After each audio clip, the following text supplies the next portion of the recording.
సంవత్సరాల తరబడి ఎన్ని మందులు వాడినా మీ మోకాల నొప్పులు తగ్గట్లేదా? ప్రాణ పెయిన్ క్లినిక్ లో అత్యాధునిక చికిత్స. ప్రస్తుతం మనతో పాటు ఉన్నారు లోక్సత్తా అధినేత జయప్రకాష్ నారాయణ గారు. ఒకసారి కోల్కతా ఇష్యూపై సార్ అభిప్రాయం ఏంటో తెలుసుకుందాం. సార్ నమస్తే అండి. నమస్తే నిరుపమ. సార్ కోల్కతాలో జరిగినటువంటి ఆ ఇన్సిడెంట్ ఆఫ్ కోర్స్ మన దగ్గర కూడా చాలాసార్లు జరిగాయి అనుకోండి, బట్ ఇందులో అయితే అసలు ప్రభుత్వానికి సంబంధించిన వాళ్ళు ఉన్నారు, తర్వాత అక్కడ కాలేజీ ప్రిన్సిపలే స్వయంగా ఉన్నారు అనే వాస్తవాలు వింటుంటే ఇది కేవలం అత్యాచారం మాత్రమే కాదు, వెనకాల ఇంకా ఏదో జరుగుతోంది అని తీరా చూస్తేనేమో ముఖ్యమంత్రి స్వయంగా వచ్చి ధర్నాల్లో పాల్గొనటం, ఆ నిరసన చేయటం, ఏంటిదంతా అసలు ఏం అర్థం అవట్లేదు. నిరుపమ, ఇలాంటి సంఘటనలు మీరు అన్నట్టుగా అడపదడపు జరుగుతున్నాయి. ఇది కేవలం ఒక మహిళకు ఒకళ్ళు జరిగిన సంఘటన కాదు.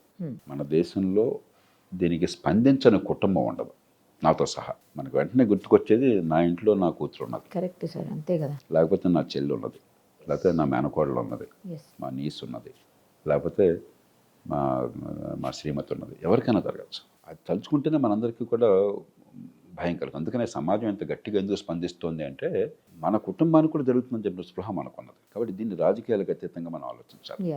ఖచ్చితంగా. రెండోది, మీరు అన్నట్టుగా విచిత్రం ఏంటంటే మన వ్యవస్థలో ఎన్ని లోపాలున్నా కూడా రాష్ట్రంలో శాంతి భద్రతలను కాపాడే పూర్తి అధికారము, పూర్తి బాధ్యత రాష్ట్ర ప్రభుత్వానికి. Exactly sir. రాజ్యాంగం ప్రకారం జాతీయ స్థాయిలో ప్రభుత్వానికి కొన్ని బాధ్యతలు ఉంటాయి. లిస్ట్ 1 అంటారు 7వ షెడ్యూల్లో. రాష్ట్ర ప్రభుత్వాలు కొన్ని బాధ్యతలు ఉంటాయి, లిస్ట్ 2 అంటారు. ఉమ్మడిగా మరికొన్ని ఉంటాయి, లిస్ట్ 3 అంటారు. ఈ లిస్ట్ 2లో రాష్ట్రం బాధ్యతల్లో మొట్టమొదటి అంశం, మీరు రాజ్యాంగాన్ని చూస్తే 7వ షెడ్యూల్లో లిస్ట్ 2లో లా అండ్ ఆర్డర్, శాంతి భద్రతలు. పూర్తి అధికారం మీకు ఉంది. పోలీస్ యంత్రాంగం మీద పూర్తి అధికారం ఉంది. జైళ్ల మీద ఎవరికి పెత్తనం ఉండదు కానీ, మన కోర్టుల మీద ఎవరికి పెత్తనం ఉండదు కానీ కోర్టుల నిర్వహణ అంతా కూడా మీ బాధ్యతే. దానికి కావాల్సిన ఏర్పాట్లు కానీ, దానికి కావాల్సిన చట్టాలు చేయడం కానీ, ఇవన్నీ కూడా మీ బాధ్యతే. ఆ బాధ్యత నెరవేర్చకుండా ముఖ్యమంత్రి ప్రదర్శన దిగారని నేను కూడా విన్నాను. నాకు అర్థం కావట్లేదు అసలు. ఏం కోరి చేస్తున్నారు మీరు? ఏ నినాదం వేస్తున్నారు మీరు?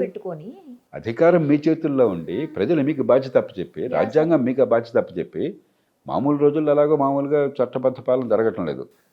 కనీసం ఈ వ్యవస్థలో ఇంత దారుణ సంఘటన జరిగినప్పుడైనా కూడా స్పందించకపోయినట్టయితే ప్రజల విశ్వాసం పూర్తిగా పోతుంది. ఇంకా అరాచకత్వం వస్తుంది. ఏమవుతుంది దానివల్ల?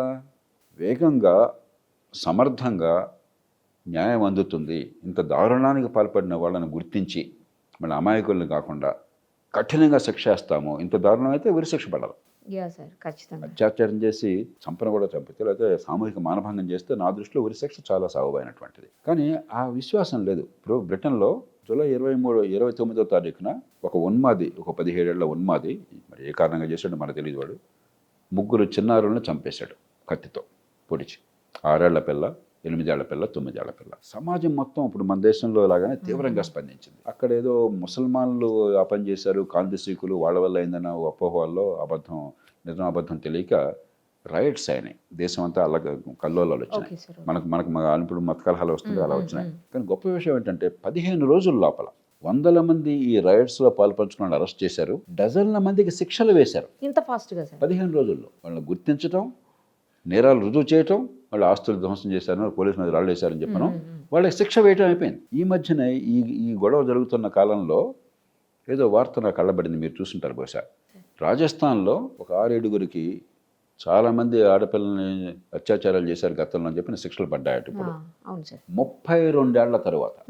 కాబట్టి మొట్టమొదటిది కనీసం కొన్ని కీలకమైన అంశాలైన చట్టబద్ధ పాలన అన్ని రంగాల్లో ఉండాలి. మొత్తం అసలు చట్టం నేరానికి శిక్ష పడుతున్న భయము, ధైర్యము కలిగే పాటు వెంటనే చేయాలి. అన్నిట్లో చేయలేకపోయినా కనీసం ఇలాంటి సందర్భాల్లో అయినా కూడా వ్యవస్థలో నిష్పాక్షికంగా, నిజాయితీగా, సమర్థంగా, సాంకేతిక విజ్ఞానంతో శరవేగంగా న్యాయం అందుతుంది, శిక్ష పడుతుందని విశ్వాసం కలగాలి. అది లేకపోతే ఏమవుతుంది? జనం కసికొద్దీ కాల్చిపారేయమంటున్నారు. దిశ కేసులో ఏం జరిగింది? కాల్చిపారేశారు. వాళ్ళని కాల్చిపారేసినందుకు ఎవరికి బాధలేదు. కానీ సమస్య ఏంటంటే, మీరు నేరం రుజువు చేయకుండా కాల్చిపారేస్తే ఈవేళ నేరస్తుడికి శిక్ష పడి ఉండొచ్చు. రేపు పొద్దున ప్రజల నుంచి వచ్చిన ఒత్తిడి వల్ల ఎవడో ఒక అమాయకుని బట్టి కాల్చిపారేస్తారు, వాడే నేరం చేశారంటారు. అది పద్ధతి కాదు.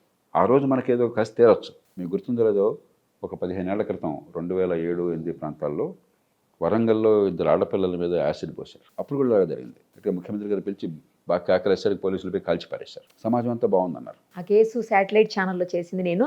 తర్వాత ఎవరైతే చనిపోయారో యాసిడ్ అటాక్లో ఆ అమ్మాయి ఎక్స్క్లూజివ్ ఇంటర్వ్యూ నేను మాత్రమే చేశాను, ఇంకెవ్వరు కూడా చేయలేదు. నాకు కాబట్టి మీకు ఇన్సిడెంట్ పూర్తిగా బాగా తెలుసు. అసలు మొత్తం మరి తెలుసు సార్. ఆ దుర్మార్గం చేసిన వాళ్ళు ఖచ్చితంగా ఉరిశిక్ష పడాలి. ఈ కేసులో బహుశా నేరం చేసిన వాళ్ళకే శిక్ష పడి ఉంటుంది, కానీ రేపు పొద్దున అలా గ్యారెంటీ లేదు. న్యాయ వ్యవస్థ మీద నమ్మకం పోతే, నేర న్యాయ వ్యవస్థ మీద నమ్మకం పోతే, దుర్మార్గం చేస్తే కఠినమైన శిక్ష వెంటనే పడుతుందన్న విశ్వాసం పోతే, అమాయకుల్ని చంపడానికి నెక్స్ట్ స్టెప్ ఆటోమేటిక్ అయిపోతుంది. కాబట్టి మన సమాజం ఇప్పుడు ఆ ప్రమాదం అంచున ఉన్నది. రెండోది, ఇది పక్కన పెట్టేద్దాం. ఇంత దారుణ నేరం జరిగినప్పుడు ఎవరైనా స్పందిస్తారు. పెద్ద దానిలో అసలు మీలో మానవత్వం అంటూ ఒక్క ఆవగంజంత ఉన్నా కూడా మీరు స్పందిస్తారు. కానీ ఈ నేరం ఒక్కరోజు జరగట్లేదే, ఒక్కరోజు నేరంతో ప్రారంభం కాలేదే. బహుశా ఆడపిల్లలు బయటకు పోతే భద్రత లేకుండా గేలి చేయటము, అంగాంగాలు వర్ణించడము, అశ్లీల పదాలు వాడటము, ఏలలు వేయటము, ఈవ్ టీజింగ్ చేయటము, అనుమతి లేకుండా ముట్టుకోవటం రోజు జరుగుతుంది.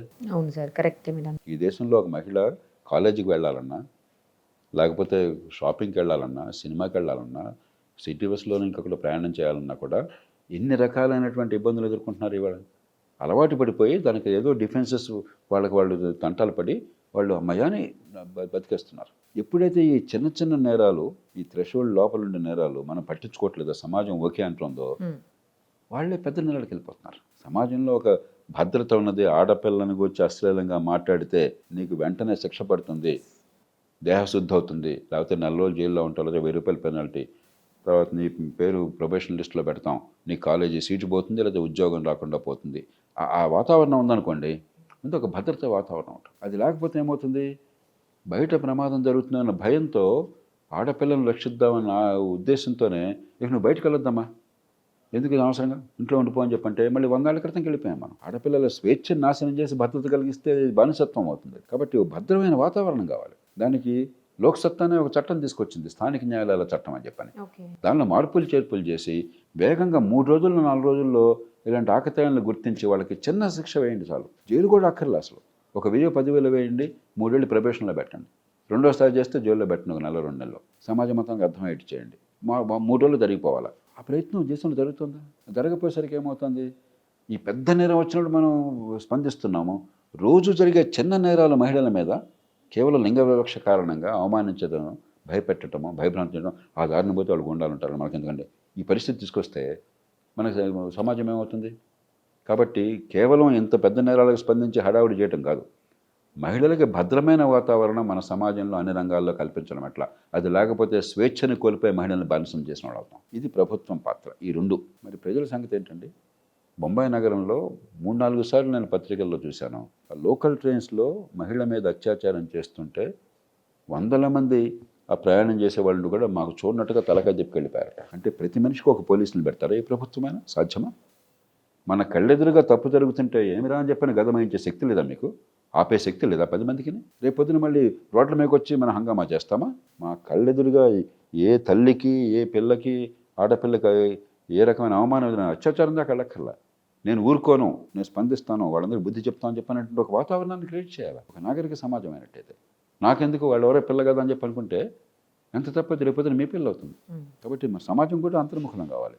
4వది, ఈ నేరాలు చేసే వాళ్ళు ఎక్కడి నుంచి వచ్చారండి? మనలోంచి, సమాజంలోంచి. వీళ్ళు ఎక్కడో మార్స్ నుంచి దిగి వేరే గ్రహం నుంచి రాలేదు కదా, మరి వాళ్ళని పెంచింది మనమే కదా. మన సమాజం ఏం చేస్తున్నాం, ఓ పక్కన ఆడపిల్లలుగా స్వేచ్ఛ అంటున్నాం, మరో పక్కన ఇంట్లో పళ్ళెలు కడిగేది ఆడపిల్లలు, వంట చేసేది ఆడపిల్లలు, భోజనం వడ్డించేది ఆడపిల్లలు, భోజనం అయ్యే కంచం మళ్ళీ కడిగేది ఆడపిల్లలు. మగపిల్లాడు ఏమన్నా చేయబోతే నీకెందుకు నా మగపిల్లాడు కదా, వాడేమనుకుంటున్నాడు, ఇది నాకు ఎంటైటిల్మెంట్ అనుకుంటున్నాడు.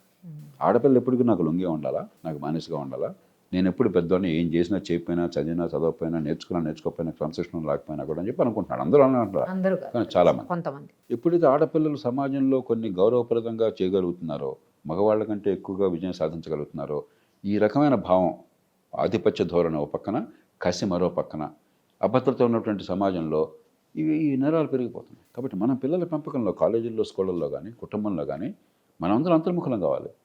నా ఇంట్లో ఆడపిల్ల మగపిల్ల ఇద్దరు ఉంటే ఇద్దరిని సమానంగా చూస్తున్నానా, ఒక గౌరవప్రదంగా స్నేహ సంబంధాలు ఉండేట్టుగా వాతావరణం కల్పించానా లేదా. అంచేత ఇప్పటికే ఉరి శిక్షలకు మన చట్టంలో అవకాశం ఉంది. ఇంకా పెద్ద శిక్షలకు చట్టం చేయడం, ఏం చట్టం చేయాలి, ఏం చట్టం చేయక్కర్లా, ఉన్న చట్టాలను సరిగ్గా అమలు చేస్తామండి చాలు. సత్వరం, అది కూడా సత్వరం.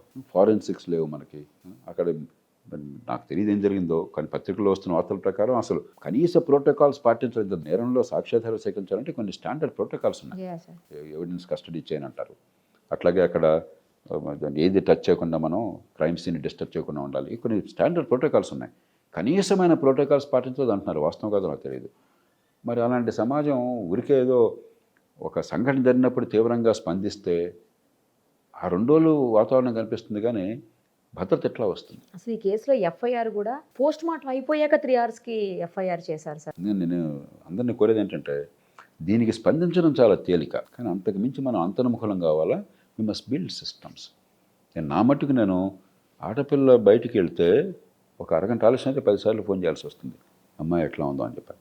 అమ్మ నువ్వు పొరపాటును కూడా సొంతంగా రాబాకు, ఎవరితోనో ఫ్రెండ్తో కలిసి వచ్చాయి, ట్యాక్సీ నువ్వు తీసుకోబాకు, నేను వస్తాను కావాలంటే. నేను అన్న మాటలు వాస్తవం. ఎందుకని మనందరం కూడా మన పిల్లల్ని రక్షించుకోవటం అనేది ప్రథమ కర్తవ్యం. మన కుటుంబాన్ని రక్షించుకోకపోతే మనకు బతుకందుకు?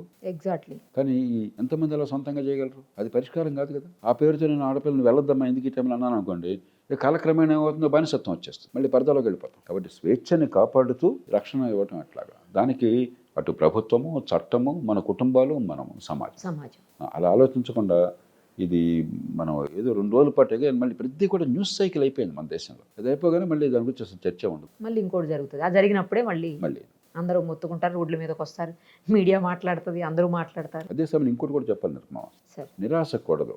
ఒక ఆడపిల్ల మీద అఘాయిత్యం జరిగినా కూడా అది క్షమించరానిది.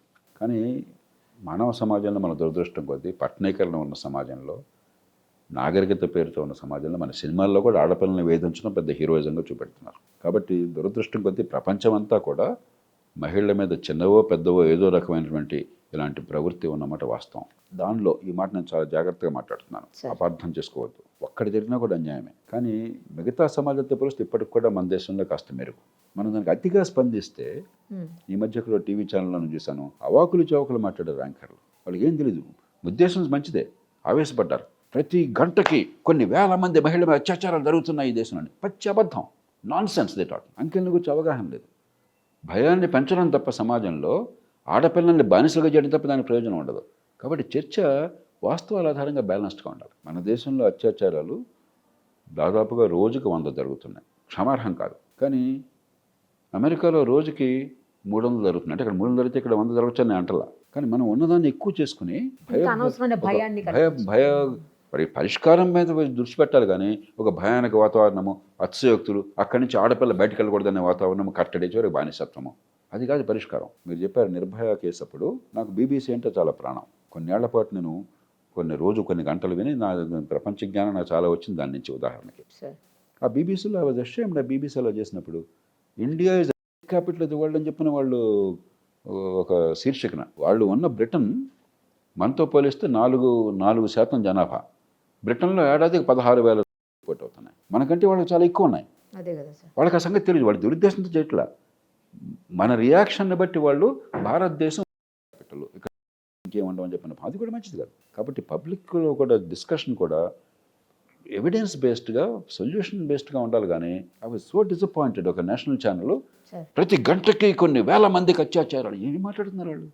ఏం ఫలితం సాధించారు మీరు? సమాజంలో భయాన్ని పెంచేసి ఆడపిల్లలకి ఉన్న స్వేచ్ఛ లేకుండా చేయడం తప్పితే కన్స్ట్రక్టివ్గా చేయాలి. మనం ఏం చేసినా కూడా దానివల్ల పరిష్కారం రావాలి. పరిష్కారం important. Thank you sir. Thank you so much. Suman టీవీలో మీ పర్సనల్ అండ్ బిజినెస్ ప్రమోషన్స్ కోసం కింది నెంబర్కి కాంటాక్ట్ చేయండి.